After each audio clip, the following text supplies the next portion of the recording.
খালি সবটি ভাত খাই লিখতে একটার গলার জন্য গলার জোর নাই মাইকলেও লাগবে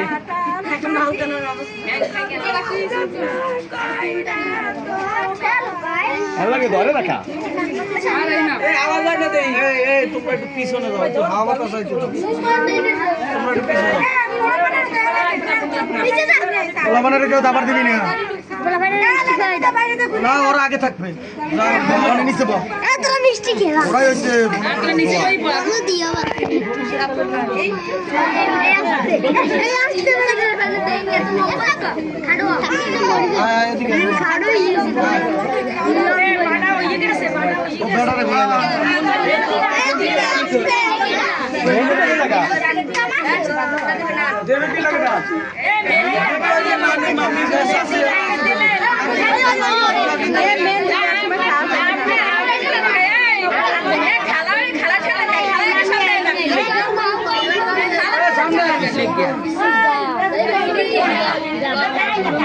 আমি